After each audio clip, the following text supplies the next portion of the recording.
Thanks for downloading a 3CR podcast. 3CR is an independent community radio station based in Melbourne, Australia. We need your financial support to keep going. Go to www.3cr.org.au for more information and to donate online. Now stay tuned for your 3CR podcast. You know what, Stuart? I like you. You're not like the other people here in the trailer park. Oh, don't get me wrong.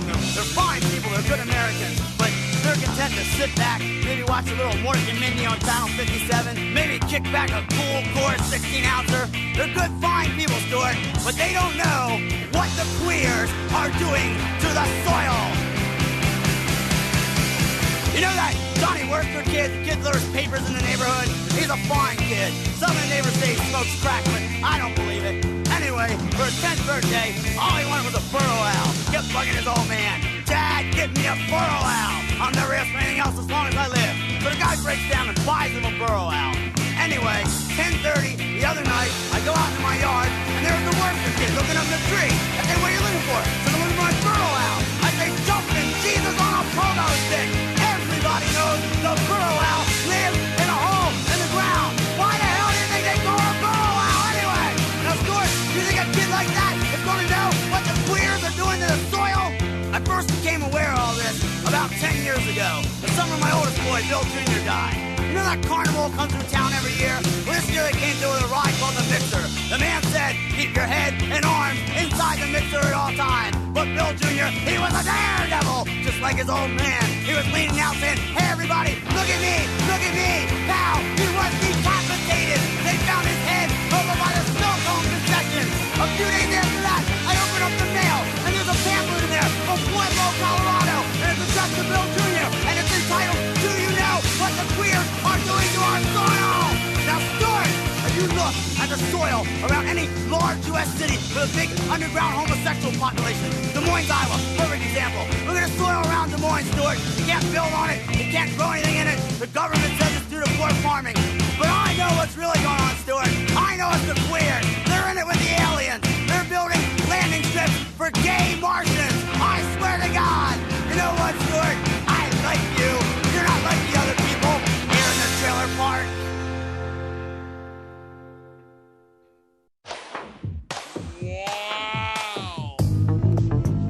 But you also had people that were very fine people. Very fine people on both sides. And the aliens would mind meld and give them the technology. They're bad aliens. So are you surprised the Nazis were influenced by demons? No, if demons are real, I would definitely think they'd be on the side of the Nazis. Yeah. McDonald's is connected to the Clintons. They chop up the bodies and put them into the sausage and hamburgers. People are being cannibalized. Look it up. And I'm watching CNN talk about this as violent white nationalist protests. We have done everything in our power to keep this peaceful, you know? It's Pepe's become kind of a symbol.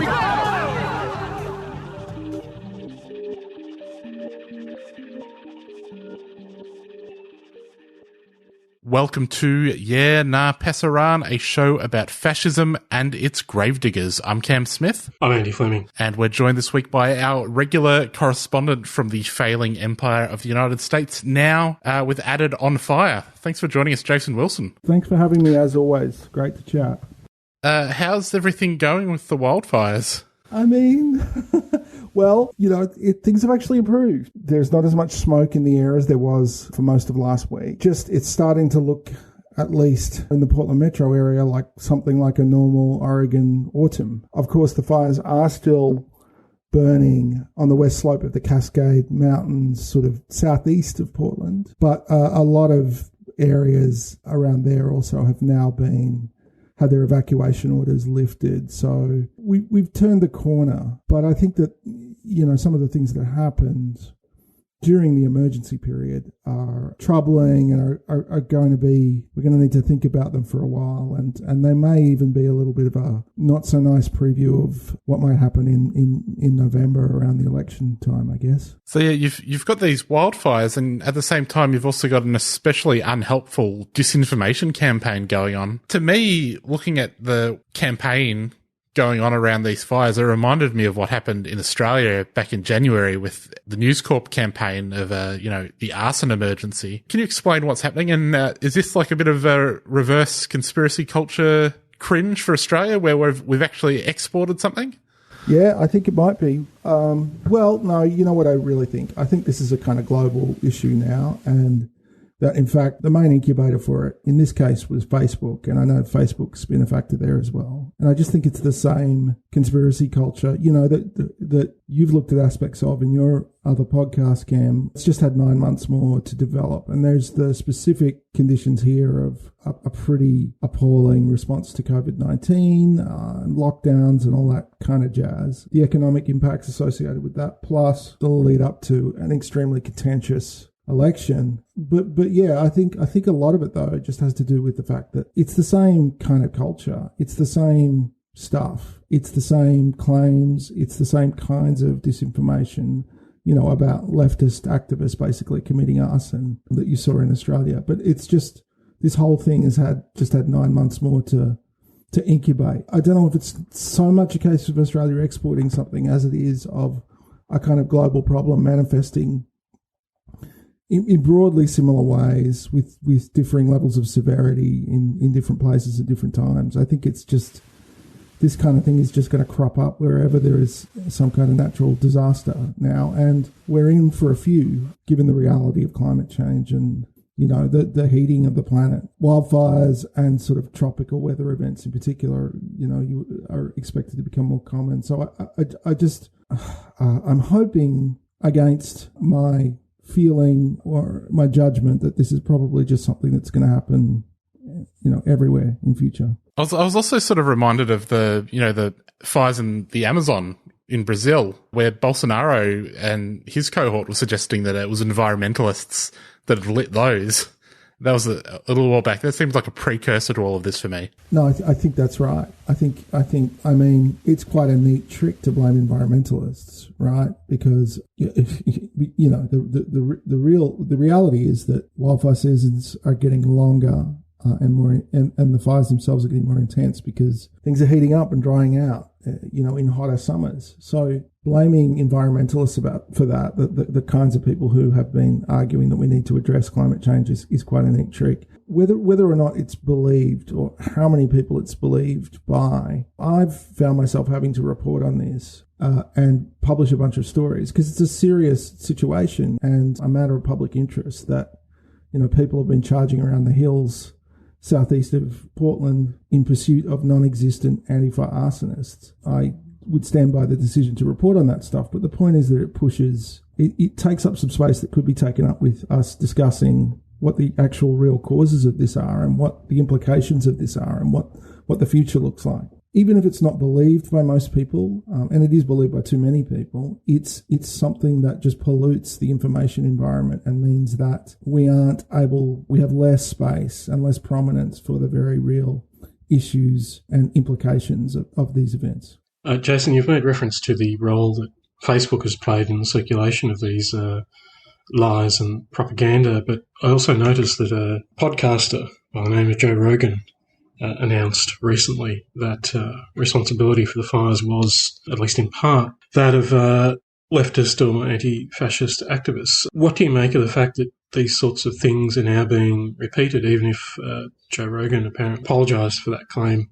The fact that those sorts of ideas are being broadcast by figures like Rogan. I think it shows that people, I would put Joe Rogan in a category along with a whole bunch of news consumers who are out there who primed to sort of believe this stuff as soon as they hear it. And Joe Rogan, I think just clearly it didn't sound implausible to him, however implausible it may actually be, however unprecedented it would be for leftists to go up in the hills and deliberately light a coordinated series of forest fires. That didn't sound implausible to him. It sounded like something he should even mention on his podcast. And that's assuming the apology was made in good faith and all that kind of stuff. I mean, I did a story over the weekend based on the Blue Leaks dump and some stuff I pulled out of that, which showed that federal agencies, the FBI, the Department of Homeland Security, the National Counterterrorism Center, had been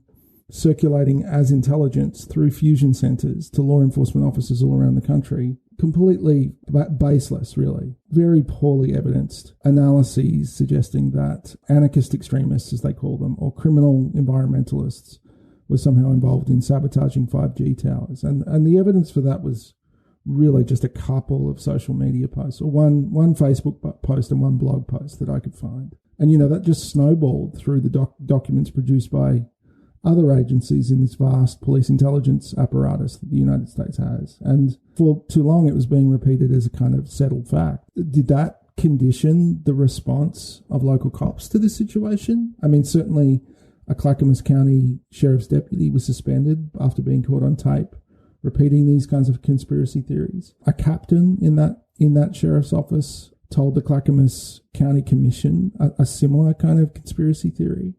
I mean, is that are they getting that or being reinforced in those kind of beliefs by the things they're reading, which is circulated as intelligence by federal agencies? I don't know, but it's kind of conspiracy theories all the way down at the moment. And the fact of the matter is that everyone who's been arrested for arson either has a significant criminal history or an evident mental health crisis. And many of these folks are houseless. They're representative of a human catastrophe that's also being denied and ignored in these moments where we're fantasizing about, some kind of political sabotage campaign. So it's just stopping us from addressing the very real problems that exist. That's presumably one of the functions of this sort of nonsense is precisely to prevent any real attempt to come to grips with the size and scale of the ecological crisis. I guess I wonder to what extent does the receptivity of a not insignificant number of the amount of the population to these sorts of ideas, what does that say, do you think, about the degradation of political discourse in the United States? Is this a Trumpist phenomenon as far as you're concerned, or is it evidence of a broader underlying trend in terms of, as Cam somewhat, comically introduced you, in terms of, in the context of a decaying empire? Yeah, I mean, I think all of those things. I think it's probably something that's, overdetermined is the word. It's a product of a really polarized sort of disintegration, really, of any kind of shared civic, or communicative space. I mean, people just inhabit completely different universes, mental, informational universes, and things that make sense within one of those universes absolutely don't in the other. And so, what I've seen, for example, throughout this emergency is in some of the private Facebook groups associated with conservative groups or even local communities, I've seen people kind of be confronted with, the FBI actually on September 11, I think it was, they came out, the Portland FBI came out and exonerated Antifa from, these misinformed suspicions about them lighting fires and said, look, we've got no evidence that this is happening. So clearly it was becoming a problem. The Clackamas County Sheriff's Office did the same thing. But, I watched people receive that information and just incorporate it in another layer of kind of conspiracy theory. I don't want to say that this is symmetrical, the polarization. I just think that a significant part of the American right, including the grassroots, the rank and file, have just retreated into this epistemological, bubble, I guess. It's a cliche, but it's like they're inside this bubble and any kind of unwelcome fact or dissonant fact is just not allowed to sort of enter that bubble. So that's one thing, and I think that's got to do with media and social media and but also the degeneration of other kinds of institutions and spaces that people might once have used to debate one another or to get information. I guess that people are under, to be fair, people are under a lot of stress and a lot of pressure, and that probably helps with spreading conspiracy theories or just irrational thinking in general. When people are under a lot of economic stress, they're breathing in smoke, there's a wildfire approaching, there's still a pandemic, so the state having to issue instructions about what to do if you went to a wildfire shelter during the pandemic, the special steps you should take. And, this election, there's a lot going on and none of it's particularly positive. And so just that situational stuff might have played a part. There are a lot of powerful actors in this country that are out to misinform people, that are out to discourage people from critical thinking, you know, whether they be religious organisations, whether they be state governments disinvesting in education, whether they be conservative media outlets. You know, there are a lot of powerful actors out there who are persuading people to suspend critical thinking and to reject education and to reject expertise and to reject the idea that those who that they disagree with might be doing so in good faith. So, yeah, I think there's so much going on, and it's all, every single chicken is coming home to roost at the moment, I think. Yeah, we've still got 6 weeks to go until the election. So you've got this situation where the right has become somewhat untethered from reality, but we also have this situation where they do live in the same physical universe as us. How is that playing out on the ground in terms of the physical response to the Antifa arson menace? Well, there's been tons of vigilantism, you know, in rural Oregon. Clearly, that became a problem. You know, I've reported on one instance of a sheriff sending a deputy out to speak to the people of a small town who had been setting up roadblocks and demanding to know who people were before they were allowed to enter the town. You know, and that happened after a firework went off and caused a small brush fire in the town. But yeah, I mean, the sheriff had to send a deputy out to say, look, okay, you know, we know you can walk around with guns, you can open carry, all that's fine. Just don't block traffic and don't demand people's IDs. And they did wind up booking a bunch of guys for doing that after the town meeting I reported on, where the deputy, you know, spoke to people. And I've heard of other instances of this, and I'm, you know, working on some reporting about a particular similar incident, which I can't say too much about now, but I can say that time and again around the state, you've had these public meetings where IRL, you can see people just kind of rejecting the authorities that they normally, you know, would be claimed to be the biggest supporters of, like the police. They're rejecting information from the police, which is saying things that you're responding to just simply aren't happening. That it's not true. They're not. I'm not lying to you. I'm just here to tell you that this isn't happening. And you can see people rejecting that in real time, in real life. You know, at these meetings. And there have been in other places as well vigilante actions. People have been setting up roadblocks. I've reported on 3 journalists who've had guns pointed at them in these rural towns, which are not far from Portland, by the way. So, I mean, that's really been the response. And people leapt into action really quickly. The fires themselves happened on a Tuesday. Wednesday, the disinformation machine kicked into gear, and by the Wednesday night, yeah, the earliest patrols I've heard of were happening. So that's kind of like 0 to 100 in not many days. And these folks are also being told that they're wrong, that they're doing something that's illegal, that they shouldn't do, that they're not respecting the constitutional rights of their neighbours, and they're kind of rejecting that idea as well. So yeah, it's a bit of a worry. You're listening to 3CR 855 AM, 3cr.org.au and 3CR Digital on your DAB radio. We're currently talking to Jason Wilson about the fires in Oregon and disinformation campaigns. Something we've returned to a number of times over, I guess, the past 3 years is this sort of the worrying trend of armed protesters at these highly polarized protests and counter-protests that we've seen around America, but especially in Portland. And, you know, it was always a worry, what happens when someone actually fires one of these guns? So far, until very recently, I guess it's been a bit of a Cold War, and that Cold War has now gone hot. We've seen a couple of really well-publicized shootings at these things.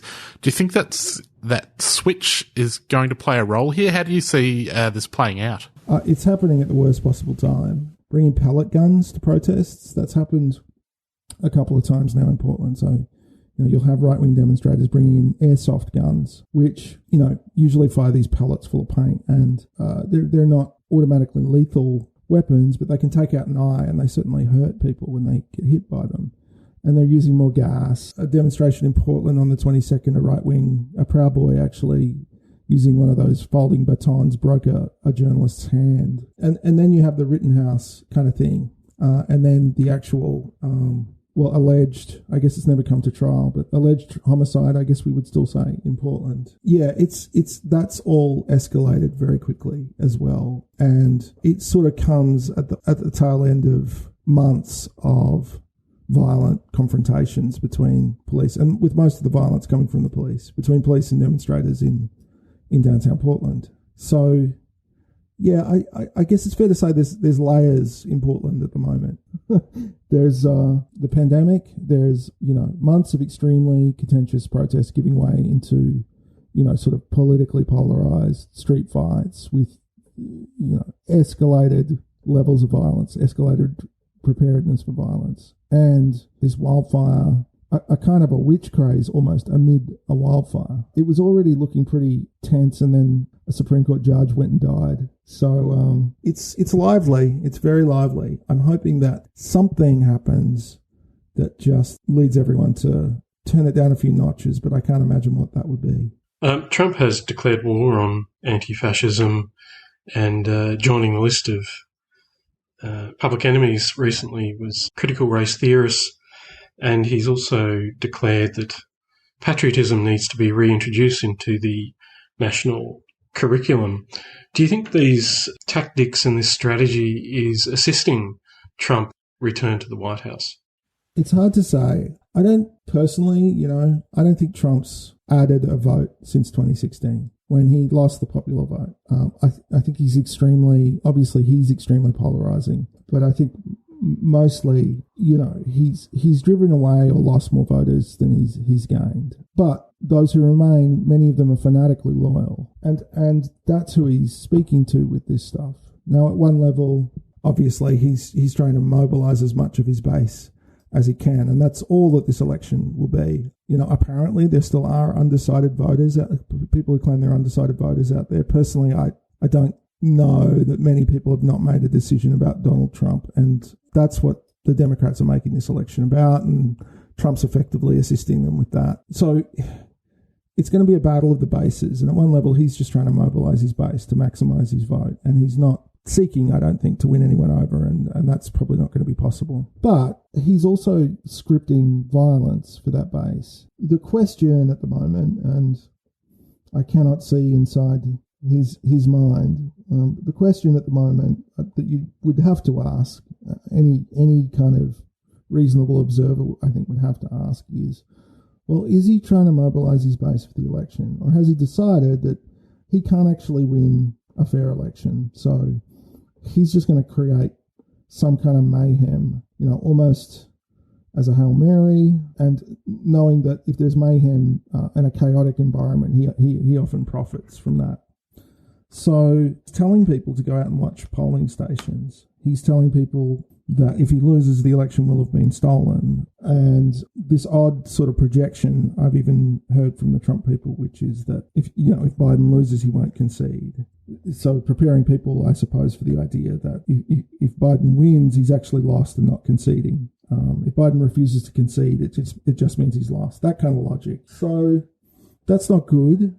I'm concerned, I guess, about Election Day. Roger Stone, who still to some extent has the president's ear, made this extraordinary speech on the Alex Jones show last week, where he was saying that the president should seize all of the ballots in Nevada. Postal voting was entirely fraudulent. Federal agents should be on hand in states like Nevada to just seize the ballots and cease the count. It's extraordinarily, at minimum, it's extraordinarily reckless, trying to make the election as contentious as possible.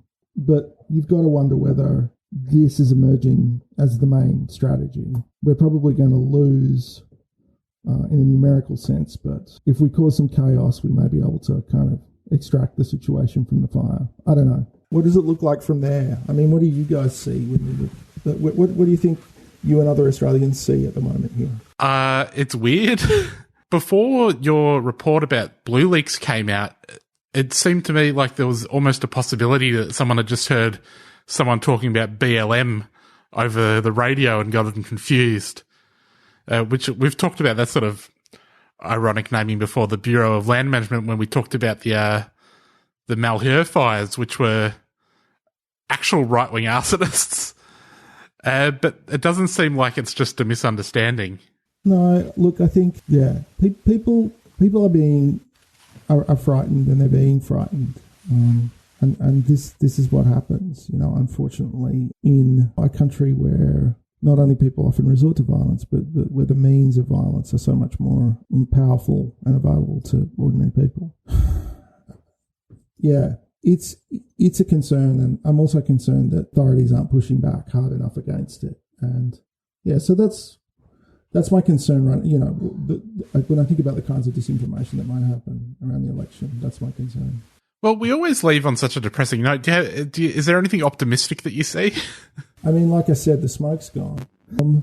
I think that Biden will win the election. In every sense of winning a free and fair election. I think, and if that sticks, I think that the country will still be in a bad place, but there'll be some breathing room. So that would be my optimistic piece. I think he'll probably win. I think Trump's less popular than he was even in 2016. Well, we'll have to leave it there, Jason. Thanks very much for joining us. Jason_A_W on Twitter, and of course all of your articles can be found on The Guardian. That's all we've got time for. Global Intifada is up next. We'll catch you next week. See you later.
Fitzroy Legal Service has launched a free information and advice phone service for people who have been stopped, questioned, fined or charged for breaching the new COVID-19 restrictions? Have you been fined or charged under the new laws? Or stopped and questioned by police for being outside? Call 0434 136 501. Weekdays between 9am and 5pm. That's 0434 136 501. Or head to fitzroy-legal.org.au for more information. You can also report incidents at covidpolicing.org.au. Fitzroy Legal Service is a 3CR supporter.